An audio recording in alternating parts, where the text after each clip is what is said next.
Anaïs se fait des films. Se fait quoi ? Anaïs se fait des films. Qui se fait des films ? Anaïs se fait des films. Salut tout le monde et bienvenue dans Anaïs se fait des films, le podcast où l'on parle cinéma, sexe et jardinage. Avez-vous déjà parlé à vos plantes ? Jamais ? Même pas pour un petit encouragement quand vous voyez une nouvelle pousse ? Moi, perso, je leur parle tout le temps. Et quand je vois qu'une nouvelle feuille est sur le point de sortir, je les encourage même comme si on était en finale de Coupe du Monde. En général, elles répondent pas trop, mais comme je suis bavarde, ça tombe bien. La manière dont on interagit avec notre environnement, et plus spécifiquement avec les plantes, c'est justement l'objet du nouveau film de la réalisatrice hongroise Ildikó Enyedi, Silent Friend, actuellement en salle. Et si vous avez écouté mon épisode enregistré à la Mostra en septembre dernier, vous le savez déjà, je suis fan absolue de ce film. C'est un merveilleux ovni qui parle de science, du pouvoir des plantes, du charme de Tony Leung aussi. C'est drôle, sensuel, envoûtant, et ça vous fera sans doute reconsidérer la manière dont vous percevez la nature autour de vous. Dans cet épisode, je vous explique donc pourquoi il faut absolument aller en salle voir Silent Friend, et vous pourrez entendre mon entretien en version originale avec la réalisatrice Ildikó Enyedi que j'ai rencontrée au Festival des Arcs en décembre et qui était aussi adorable que passionnante. Et puis restez bien jusqu'à la fin parce que j'ai aussi décidé d'inaugurer un petit courrier des lecteurs que vous pourrez retrouver à la fin de chaque épisode. Vous le savez, j'avais un format Anaïs vous répond que je sortais ponctuellement, mais en fait j'ai envie que vous ayez vraiment un espace pour vous exprimer dans chaque épisode du podcast. Et donc à la fin, je pourrai vous consacrer un peu de temps pour lire vos commentaires et répondre à vos questions.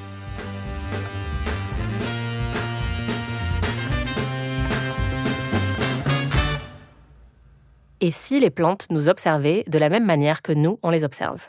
C'est la question que pose l'un des personnages de Silent Friend, le film époustouflant d'Ildikó Enyedi, en salle depuis le 1er avril. What would you do if you want to connect with a being, but have no common language?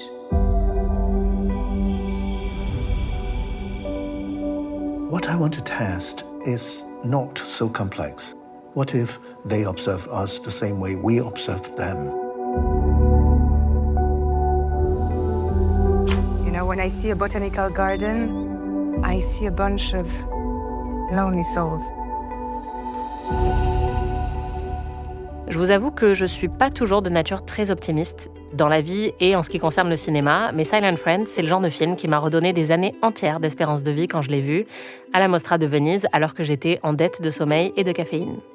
Au casting, on y trouve Tony Leung, Léa Seydoux, l'acteur allemand Sylvester Groth, que vous avez croisé dans Inglorious Basterds ou la série Deutschland 83, mais aussi Luna Wedler, qui a tout de même gagné le prix d'interprétation féminine à la Mostra. Alors Silent Friend, de quoi ça parle ? Je vais essayer de vous résumer le film en moins de 30 secondes.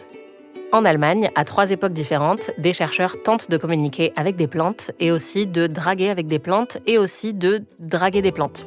Honnêtement, si j'avais pu créer le poster pour ce film, j'aurais mis « Coucou, tu veux voir mon géranium ?» Embauchez-moi pour vos futures campagnes marketing, j'ai plein d'idées. Silent Friend, c'est une aventure végétale épique. C'est un tuto comment draguer avec des plantes. C'est le Avengers des chercheurs en botanique, le Jackie et Michel des écolos, le premier contact des plantes vertes. Et c'est un film qui va très certainement mettre M. Night Shyamalan en PLS. En tout cas, si vous avez vu Phénomène, vous savez de quoi je parle. What? No. What? No. What? No. Ma'am, we're not. Le film se divise en 3 récits. Le premier, en 1908, suit une jeune femme qui veut devenir scientifique, mais qui est méprisée intellectuellement par ses pairs masculins et qui essaye de se faire une place dans ce milieu. C'est un peu la Peggy Olson des plantes. Le second récit se situe dans les années 70. On y suit un jeune homme qui a un gros crush sur une autre femme scientifique et qui va finir par s'intéresser aux expériences qu'elle mène, par amour pour elle. Et enfin, le troisième récit se déroule de nos jours, ou presque, puisque c'est pendant la pandémie de Covid-19, et on y suit un chercheur, incarné par Tony Leung, qui se retrouve confiné tout seul dans une université à laquelle il rendait visite, et qui va mener à son tour des expériences sur les plantes qui se trouvent dans le jardin botanique de la fac. La structure n'est pas linéaire, les 3 récits sont entremêlés de manière très maîtrisée. C'est marrant parce que ça m'a rappelé un autre de mes films préférés de ces derniers mois, Sound of Falling ou Les Échos du passé, de Masha Shelinski, que j'avais vu à Cannes. Ça se passe aussi en Allemagne et c'est aussi divisé en plusieurs époques. Et je pense que j'aime beaucoup ce genre de récit parce que ces 2 films, je les ai trouvés absolument génialissimes. Formellement, Silent Friend, c'est aussi un film époustouflant. Chaque époque a un style visuel distinct, ce qui permet de ne jamais être perdu. Il y a du noir et blanc et un format 35 mm pour la partie qui se passe en 1908, la plus ancienne. De la pellicule 16 mm en couleur avec du grain pour l'époque des années 70 et de la caméra numérique pour l'époque contemporaine. Le fait d'avoir un récit qui se déroule dans plusieurs temporalités, ça rappelle aussi quelque chose de crucial, c'est que notre rapport au monde est totalement façonné par l'époque dans laquelle on vit. A fortiori quand on est scientifique, mais ça nous concerne évidemment tous. Et donc, d'une certaine manière, le film nous invite à imaginer qu'on pourrait, peut-être, à un autre moment, repenser notre manière d'interagir avec la nature. C'est une œuvre qui parle de recherche et donc de l'ambition visionnaire qu'il faut avoir pour tenter une expérience scientifique tout en doutant de sa légitimité, des résultats qu'on pourrait obtenir.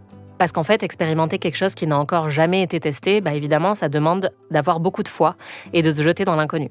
Ce qui fait une parfaite transition pour expliquer qu'en fait, au fond, ce film appartient à mon genre préféré, c'est-à-dire les films sur la communication. Parce que pour communiquer avec quelqu'un, il faut aussi parfois se jeter dans le vide et prendre des risques et se montrer vulnérable sans avoir aucune idée des résultats qu'on va avoir.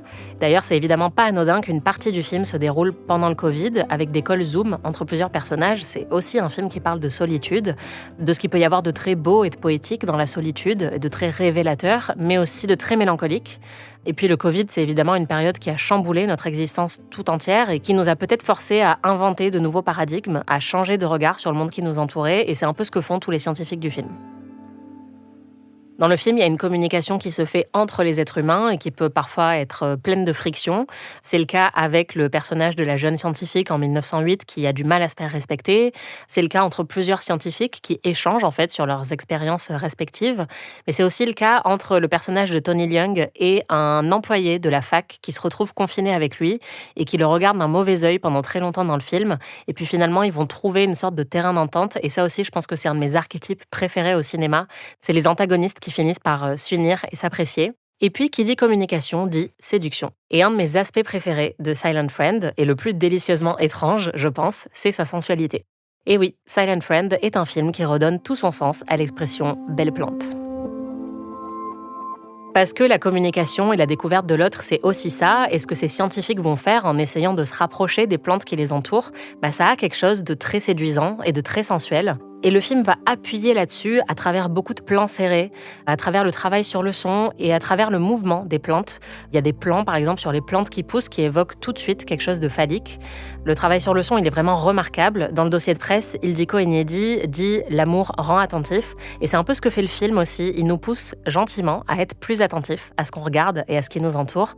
Pourquoi ? Parce que c'est un film qui évite vraiment la narration conventionnelle, qui exige donc notre attention, mais qui le fait de manière très douce et qui est captivant de bout en bout. Il faut préciser aussi que c'est quand même un film unique parce que chaque plante du film est créditée et nommée dans le générique de fin. C'est merveilleux et d'ailleurs, dans mes notes à Venise, j'ai écrit que j'avais envie de me lever et d'applaudir à certains moments du film.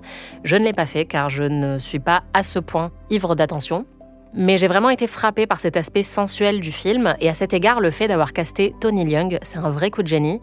Tony Leung, c'est un acteur né à Hong Kong qui est incroyablement charismatique et expressif, alors qu'il est connu pour des rôles plutôt silencieux et timides, notamment chez Wong Kar-wai, si vous avez vu In the Mood for Love ou Chungking Express, qui sont parmi ses rôles les plus emblématiques.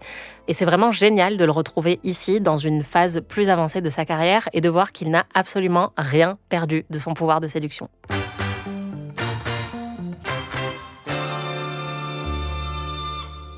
Bon, je pense que vous l'avez compris, j'ai vraiment adoré ce film. Après la Mostra, il a été présenté au Festival des Arcs en décembre, et comme j'y étais, entre deux pistes rouges, j'ai eu l'occasion de rencontrer Ildikó Enyedi.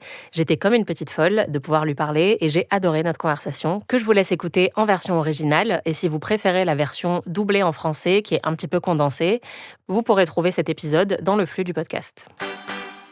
So I guess to start, what sparked the idea for this movie, because it's such an original idea? It is summarizing many, many years of my interest from teenage years, from the 70s, when the first big wave of plant communication experiments happened. I was following this branch of science. Also, that aspect of neurology, neuroscience, what is consciousness. And for many years, I was reading about early cognitive development, babies. much we just underestimated and misunderstood what is really happening in the small child's mind. So one of my favorite aspects of the film is the sensuality around plants. You know, in a sort of jokey way. After I left the screening, I was like, this is kind of like Pornhub for trees. You know, it's so sensual. I'm so happy. I'm happy that you perceive this aspect, because that's what we wanted to offer. A sensual film, and that perhaps it effortlessly or more effortlessly opens the curiosity towards these amazing beings. Yeah, how did you come up with that idea to make it almost sexual, you know? Somehow love, sexuality is the most extreme way of communicating with another being. And this is very much about communication, about the difficulty of it, about the beauty of it, about longing for it, the desire for it.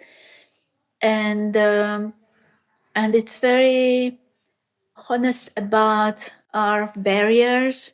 So our human heroes in these films, they are not hugging trees in the wilderness somewhere, but they try to find very clumsy, very imperfect ways, but somehow some interfaces. They build stuff, they plan experiments just to have a little peek into the reality of another being. And to really feel the reality of another human being is so difficult. So for the plants, just to recognize that they also enjoy life, that they have a life, it is, let's say, is the entrance, is the first step towards recognizing them as complex beings. I think it must be a challenge to make a film about plants which are inanimate, you know, and they're visually, to make it so thrilling and so exciting. And there are so many parts of the movies where you're on the edge of your seat, you know, when Hannes is trying to, you know, make it work with the door and everything. How did you come up with those visual sequences, you know, and the editing to make the film more thrilling? Because you are filming a lot of plants that don't really move that much. Actually, it was rather a sort of musical composition where emotions are leading you, and we are really storytelling animals and story listening animals, and European stories tend to have a straight line towards a big important end. And if you have a film totally without that, actually I love those films, but it is then more about the statement of the director. The director speaks directly to you. And here I just really wanted offering experiences.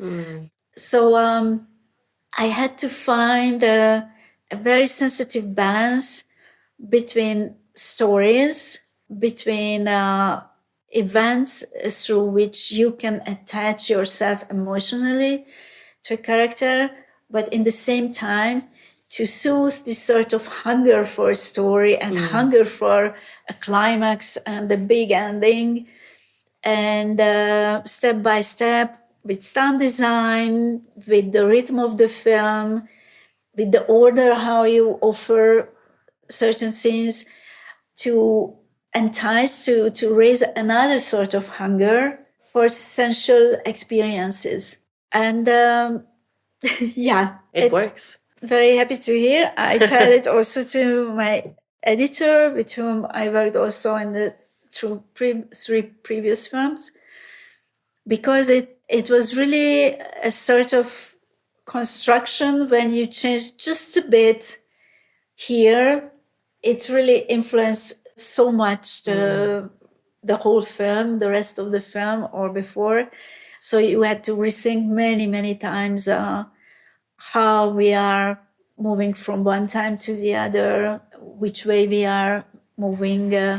It's also a sort of musical approach that we very much built on repetition. It is the same garden, same little path in the garden, same building, same doorway, and now another person comes out, and through the same location, you perceive much more the difference, and also the difference not in the sociological way, but how a person in the 70s, as a young student, could feel in his or her skin, walking down those little paths.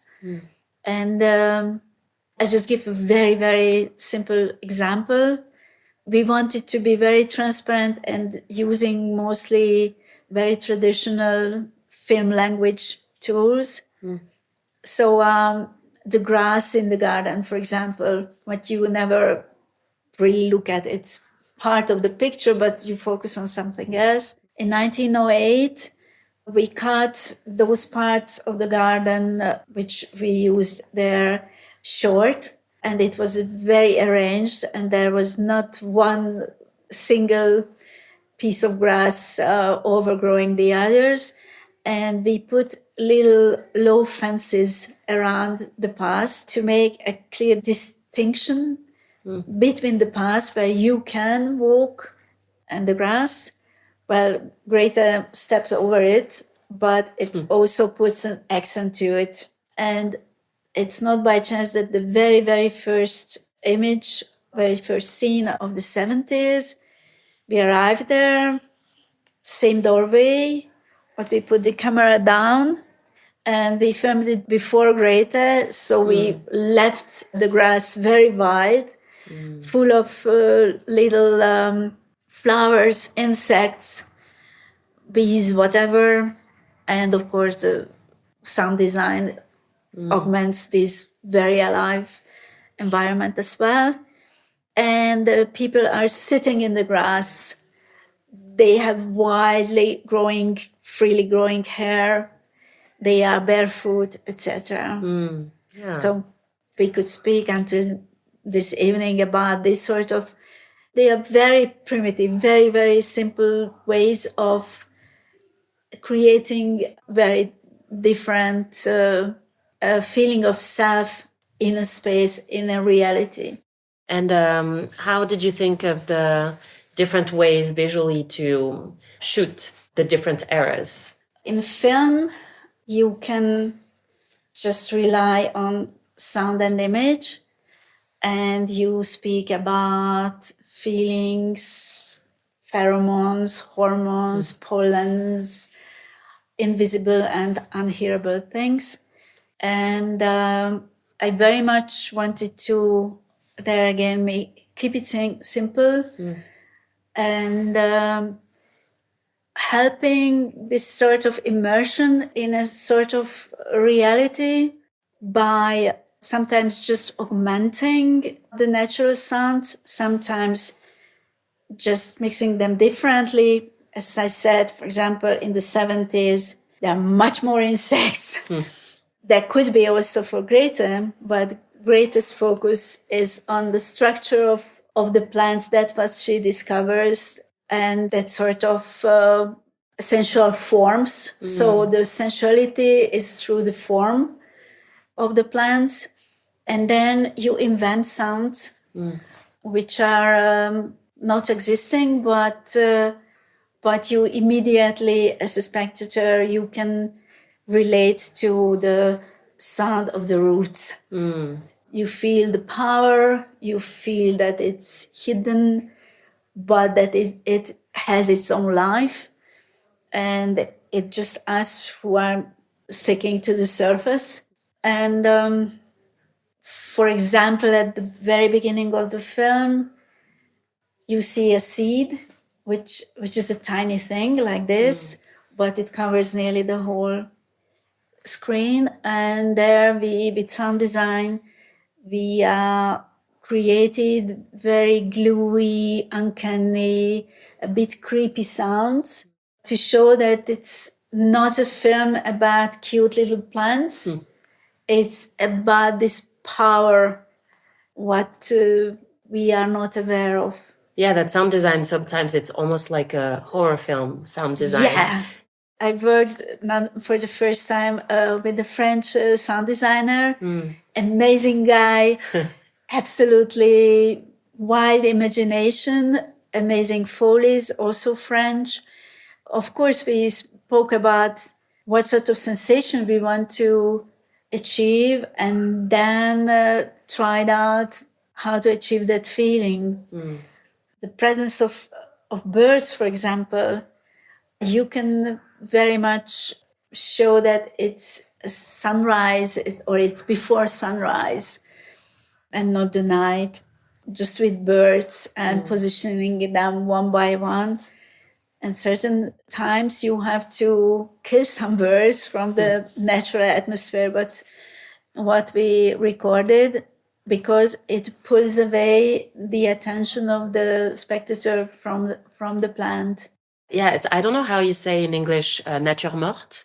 Yeah. But it's very interesting because when she photographs, everything, that's what she call it. But then the whole movie, as it progresses, shows you that it's not dead at all, like that nature is very much alive. So I thought, it, in a more symbolic way, that was very powerful as well, to give back that idea that even though our planet now is probably more dead than it was, a century ago, that we need to keep it alive, to give it life. I thought that was really interesting. I know someone who has a theory that Sylvester's character in the present time is Hannes. No. Yeah, I know. As soon as we exited the screening, that friend of mine was like, oh, I think, it's the same guy. And that's why he's so tight. Exactly that instinct that we want stories. We want connections between the humans. How come that there is no connection between the humans? And it was very, very conscious not to have, because the film is about their connection to the nature and not to connect them. And then one more time, the plants are just the extras in the film. Yeah. Or the spices in the human story. No. Yeah. And I think Hannes is very different. He's a shy guy, but also very virile, very like a young dog, very boyish, not so stiff. And to boot, he learns a lot through this very powerful young girl, Gondola. It was very striking to me when we left the screening because I loved it so much, and then that friend loved it as well. But that's the first thing they thought of. And I think, on the one hand, I kind of like that there's a theory, but yeah, it's like, I feel like we try now too much to have, maybe because of TV and so we want to solve everything and have like Reddit, like conspiracy theories about everything in fiction. And I think sometimes it goes too far, and it's nice not to have a perfect understanding of everything that you see on screen. It doesn't have to be perfectly solved. Somehow all the stories are left in the middle. Yeah, I love that. I think it's perfect. How did you think of Tony Leung for that part? It was so nice to see him in the movie. I wrote it for him. Oh, really? And what was interesting that he has a persona, first of all, in the Wong Kar-wai films, which is also a sort of shield, this sort of very sensitive but close charmer. And I saw some interviews with him, and there I saw another person, someone very sincerely, like the purity of a child, is curious about the world and takes life seriously and tries to, as a private person, tries to lead a meaningful life. And he's an A-list star. In Asia, this is even bigger, so it's not easy. And what I saw in his face during these interviews where he just left his defenses down, which is also very rare. A stars have certain rules how to give interviews and how to defend the image. It was so touching that this made me, besides I knew that he's a brilliant actor with an exceptional presence. And it was also an offer for him to do something what he never did. Also to shave the hair like a monk. I was very nervous because I knew that I wanted this, and he went with it very happily. Also, I worked with Aurélie Serrault for makeup. She worked also on Anatomie d'une chute. Wonderful girl, a wonderful colleague who can have a very, very natural makeup. So you have the feeling there is none. Yeah, and it feels like such a great evolution in his filmography because he's contributed so much to romantic and sensual cinema in his career. And now this is a movie that is so sensual, but in such a different way as well for him. So it was really, really nice to see him. I mean, it fits perfectly. It might seem strange at first, but then when you see him in it, you're like, oh no, this is perfect. And I also have to tell you that at the end of the press screening in Venice, when the plants are in the end credits, everyone clapped. I thought that was such a brilliant idea to give them, that role as well. It was so beautiful also to work with the team and see everyone just shifting the focus. This was nearly a month's work of a second assistant, also a good friend of mine, who asked the help of her mother, a botanist, because it's not just you have seen the list, it's really every frame just to see what's in the background. Wow. Which plants, and just to find the name, to find the... Wow, that took 1 month just for that. Wow, that's incredible. It was a big work, but she enjoyed it very much. Yeah, and it's worth it. I mean, I think it says a lot politically about, the way you think of that story. It's obviously, it makes you think about communication, but also nature, in a different way, and gives you a sense of urgency, like taking care of everything that's around us in a different way. So it makes sense to name them.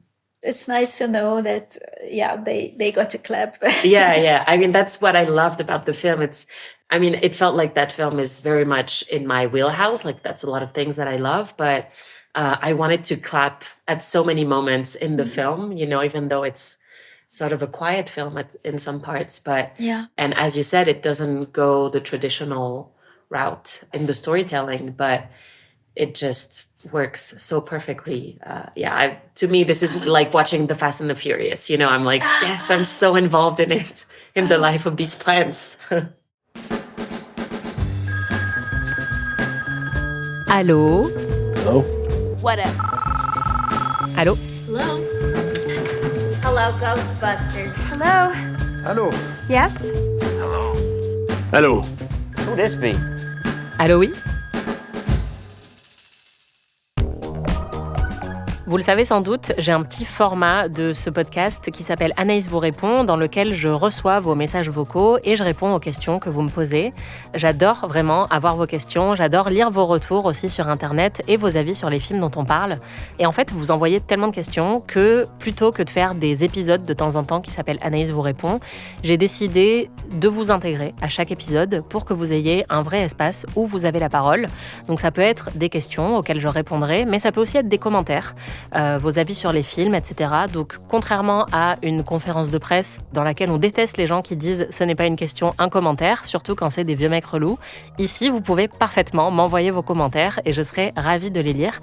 Vraiment, sachez qu'il y a un truc qui me fait énormément plaisir, c'est quand vous m'écrivez pour me dire que vous êtes allé voir un film dont j'ai parlé dans le podcast et que vous l'auriez sans doute pas vu sans le podcast. Vraiment, ça, c'est le plus beau cadeau qu'on puisse me faire. Je suis hyper contente de savoir que je peux vous permettre de découvrir des nouveaux films que vous n'auriez pas vus autrement.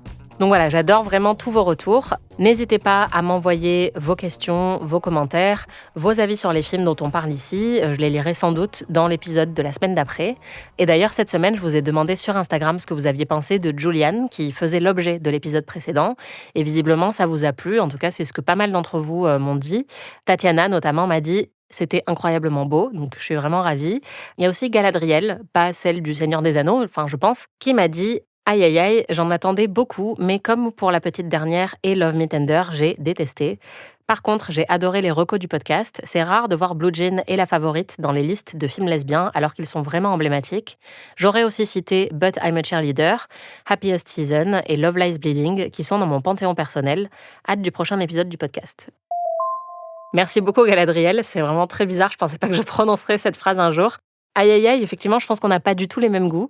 Moi, je suis pas fan de Love Lies Bleeding et Happiest Season. Enfin, j'aime beaucoup Aubrey Plaza en costard dans Happiest Season et Kristen Stewart comme toujours.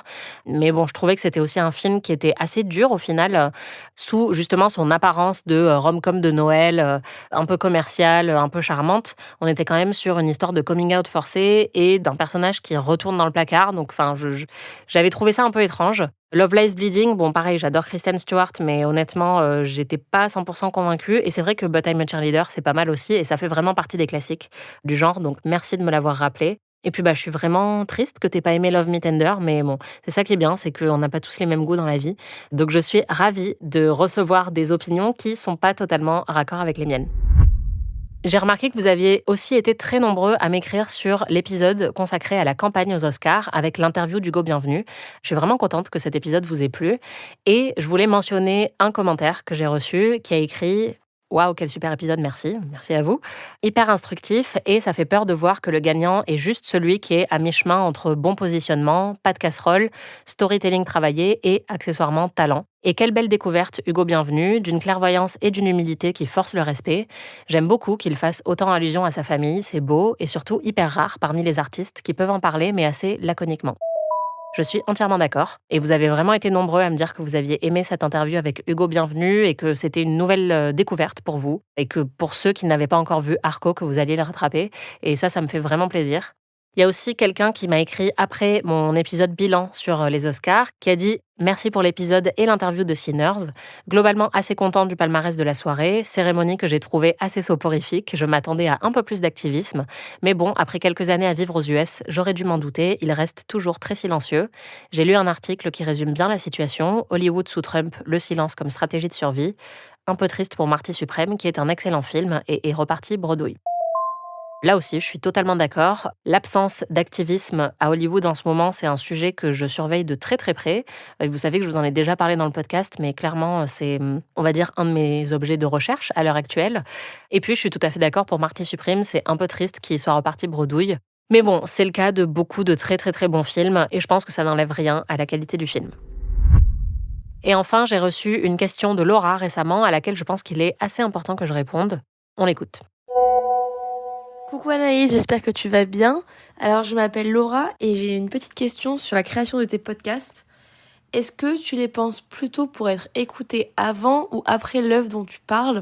Et est-ce que donc c'est pour donner envie pour toi de la faire découvrir ou d'en faire un débrief ? Et je voulais savoir également si ça a influencé ta manière de les créer. Merci. Merci beaucoup Laura pour ta question. En fait, c'est une question compliquée parce que j'ai envie de donner envie aux gens d'aller voir un film avant qu'ils ne l'aient vu.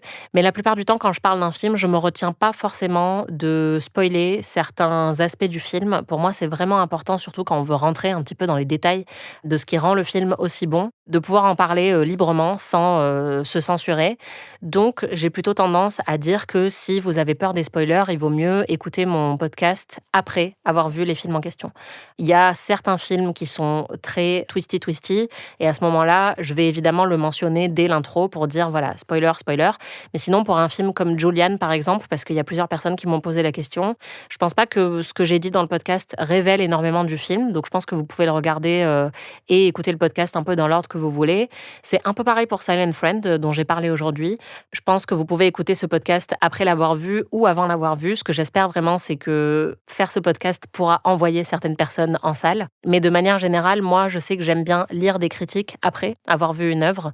Et donc, c'est un peu comme ça que je conçois mes propres critiques aussi. Je pense que, en fait, je préfère parler de l'aspect technique et de la manière dont le film a été fabriqué pour des gens qui auraient déjà un peu en tête le film dont on parle. Et ça me paraissait important de le mentionner maintenant parce que le prochain épisode du podcast va porter sur le film The Drama avec Robert Pattinson et Zendaya. Et c'est un film qui comporte des twists et je pense qu'on va en parler assez librement dans l'épisode du podcast. Donc voilà, sachez que cet épisode sera plutôt destiné aux gens qui auront déjà vu le film.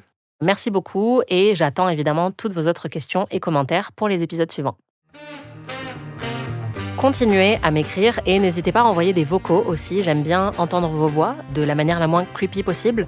Pour me contacter, le plus simple, c'est de passer par l'adresse mail podcast@slate.fr. Vous pouvez aussi me contacter sur Instagram, mais parfois il y a énormément de messages et donc c'est possible que votre message passe à la trappe par ce biais-là. Mais sachez que voilà, on essaye avec Aurélie de tout regarder, que ce soit sur Instagram, sur YouTube, sur Spotify, sur Apple Podcast. Bref, on regarde tous vos commentaires au maximum et à chaque fois qu'on peut, on y répondra. Voilà, merci beaucoup. Anaïs se fait des films est un podcast d'Anaïs Bordage, c'est moi, produit par Slate Podcast. Production éditoriale, montage et réalisation Aurélie Rodriguez.